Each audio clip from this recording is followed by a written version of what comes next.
A very warm welcome to this World Game Changers podcast, where your host, Paul D. Lowe, embraces many crucial conversations that compassionately contribute towards creating a better life and world. Paul's intention's very simple: to help get people's inspirational insights and motivational messages out into the world, so others may benefit.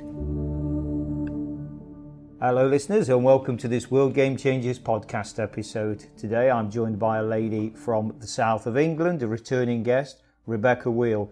Rebecca, I always want to say welcome ma'am for some reason, but anyway, welcome. Thank you very much. And what Rebecca and I thought we'd talk about today, listeners, is it's almost a cliched statement. So we thought we'd kind of dive in and have a look at it a little bit deeper, because it can hold us back, or maybe it can't. Who am I to judge? And that statement that I'm referring to, listeners, is what will be, or will it? Rebecca, what's your initial thoughts around that statement? What will be, will be. So, yeah, I guess it's interesting because to a certain degree, you know, we can take action and make things happen or create change. But at the same time, there are things that kind of happen that are out of our control. And so I think that there's kind of a fine balance between the both. But yeah, I know that in my life, I've definitely kind of had a tendency to procrastinate, and, you know, it's human nature as we do, you know. And sometimes I've kind of lent on that what will be to just kind of, yeah, maybe avoid taking an action or I guess leave it in the hands of the world.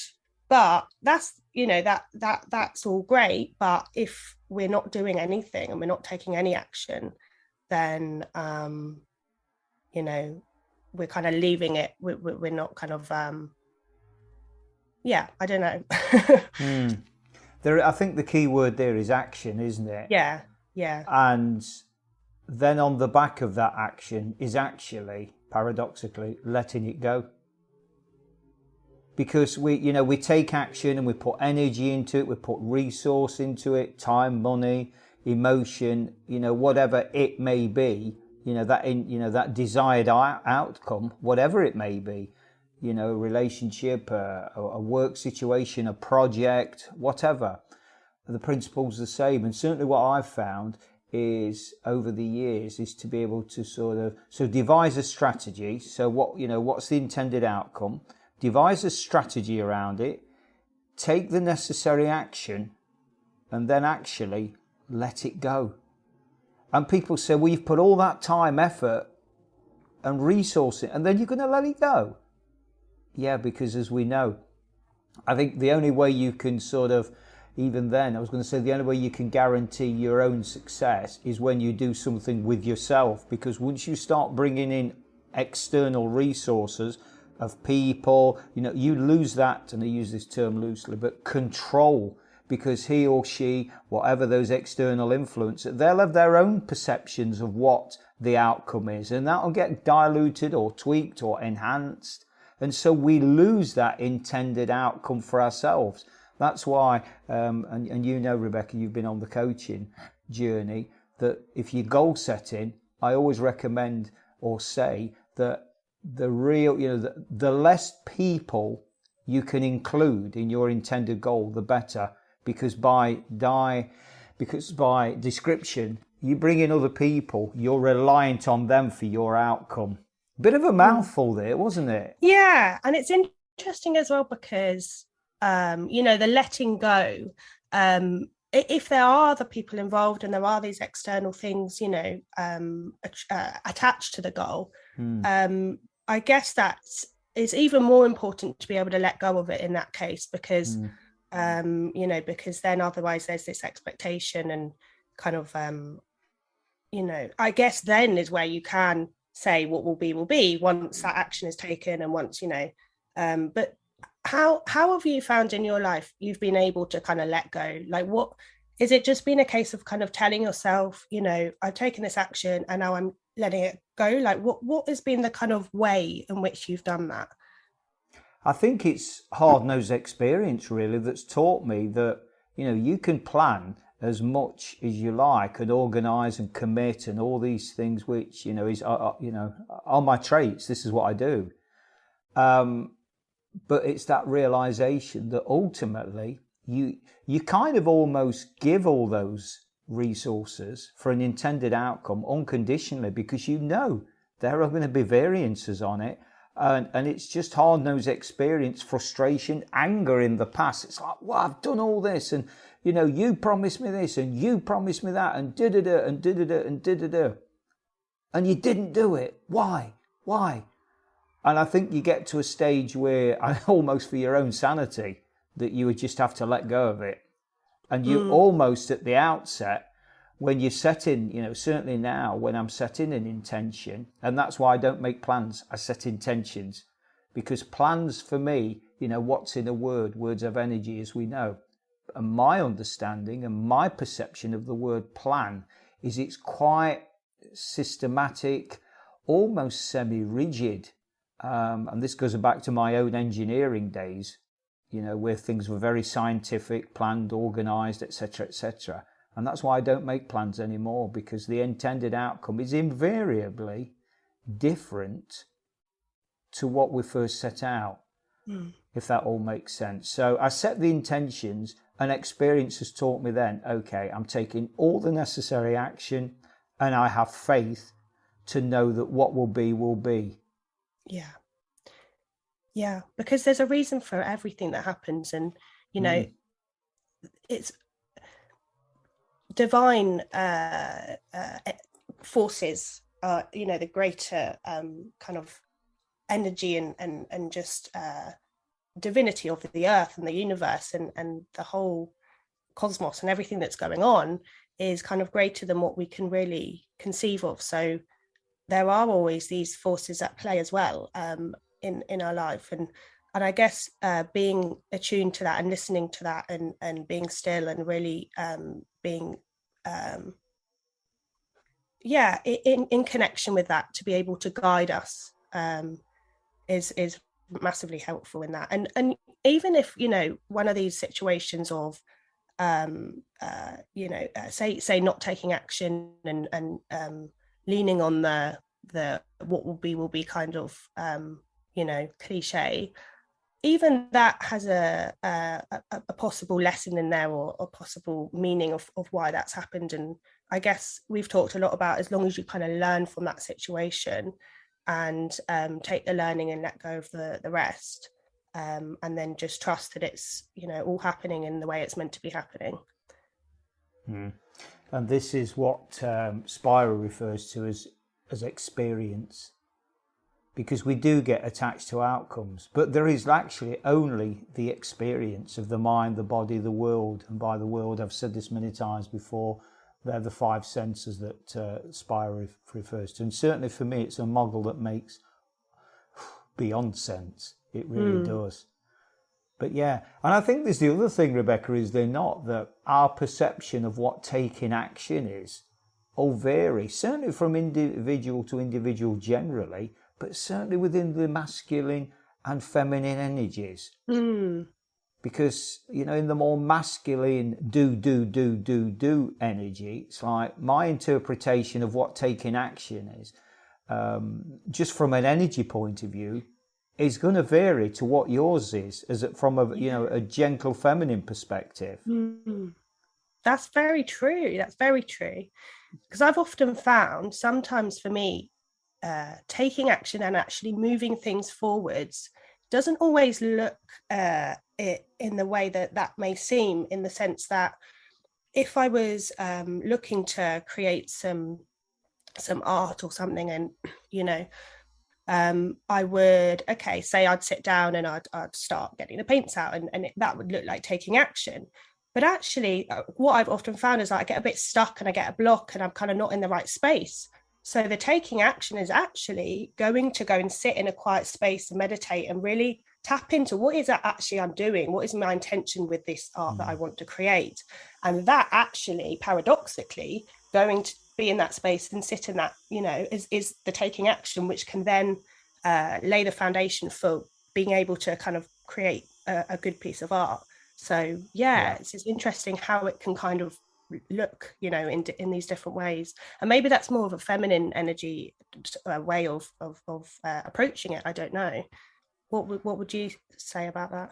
I relate to that massively, because that's when I'm, inverted commas, stuck. That's exactly what I do. I had a major project a few years ago, about 6 years ago, and it was, people's jobs were on the line with this. So I had to pull something out of the bag. And I had 48 hours to do it. I won't go into details, but I had 48 hours to do this massive project. And the big question to me is, what are you going to do now? Yeah. And my response was nothing. Because of exactly what you've just said. Yeah. That was my way of saying, I need to go away, I need to connect with Source, and I need to seek guidance on this, because this is a million times bigger than any one ego-driven individual. And that really does align with what you've said, because that guidance from Source, then for me, from my experience, to bring Inspirer's experience focus again, that points us in the right direction, because we as individuals, as humans with our ego, we can put all the effort and everything in, throw all the resources at, and I've certainly spent many years in this space. Do this, get the cavalry, throw the kitchen sink at it, everything. It'll be the biggest project ever. It'll be the best project ever, blah, blah, blah, blah, blah, blah, blah, blah, blah. And it's like, right, okay. It didn't pan out that way. It did not, because that was coming from a place of ego and not Source. And there's all the difference, because I think, so what this does for me, to answer this question, what we set at the top of the conversation here about, what will be, or will it? Maybe it's what will be, instead of or will it, is what will be, aligned with Source. Yeah. We're kind of, I suppose, jumping into the realms then, and then obviously now is not the time or place, listeners, but to this, what did we actually sign up for as human beings? What did we sign up to come on this earth and do? Yeah.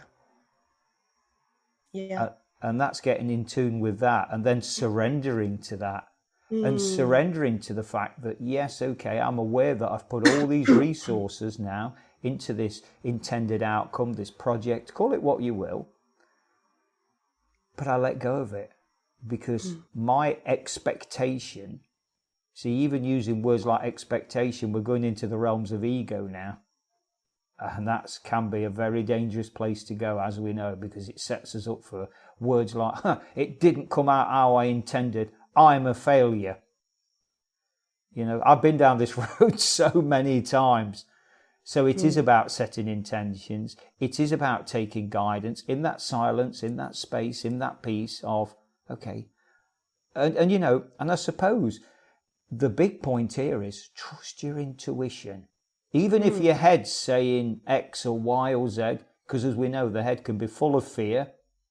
The stories we tell ourselves are stored upstairs. Oh, you don't want to do this because you remember when, I don't know, X, Y, Z, or even as a child, blah, blah, blah. You don't want to do that. And that's. Yeah. It becomes trapped energy, doesn't it, in us? Does. And, stories and, we can definitely get caught in that. And just kind of talking about that busyness, of doing and being on a kind of agenda of, we can definitely just get caught sometimes in kind of being a bit of a busy fool just for the sake of it, because it feels productive to be doing all these things. And so I really agree, being guided by the divine, and just in that space to trust the intuition, because what I found is that now that I've started to listen to that more and more in my life, and I'm finding that it's strengthening each time, if that makes sense. It's kind of like a muscle. So the more I'm trusting it, the more I'm kind of able to use it and listen to it. And so it's really interesting to see how that's kind of like unfolding.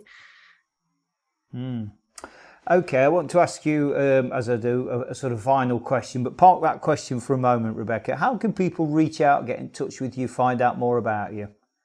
Okay, thank you. So if they go to my website, it's RebeccaWheele.com, and yeah, all the contact information's on there. So yeah, please reach out if you would like to chat. Okay. So the final question, drum roll, is this. So when we talk about this, what will be, or will it, my final question to you, almost 30 seconds, Rebecca, is, or will it? What's your summary? What's your final thoughts? 30 seconds. I think in the end, what will be, because there's a reason for everything, and there's a divine kind of power, force of energy that's kind of bigger than what we can comprehend. But at the same time, I think it's a paradox, because I think that we also, very much are being guided. And so listening to that and being in tune with that and trusting the intuition and taking the action then on that intuition serves that greater purpose. So I think that there's a kind of, they bounce off each other. And I think it is a paradox. As we know, we love to talk about paradoxes. We love to talk about paradoxes, don't we? Indeed. And on that paradoxical note, let's call it to an end. Yeah. Thank you so much. And listeners, I'm going to sign off now. This is not paradoxical, but I'm going to sign off by saying what I always do. Remember, the world's changing. How will you respond? Thanks very much for listening to this World Game Changers podcast episode. Hopefully you found it interesting and helpful. Drop a line to paul@worldgamechangers.org with any thoughts or questions you may have, and he'll be more than happy to respond. Remember, the world is changing. How will you respond?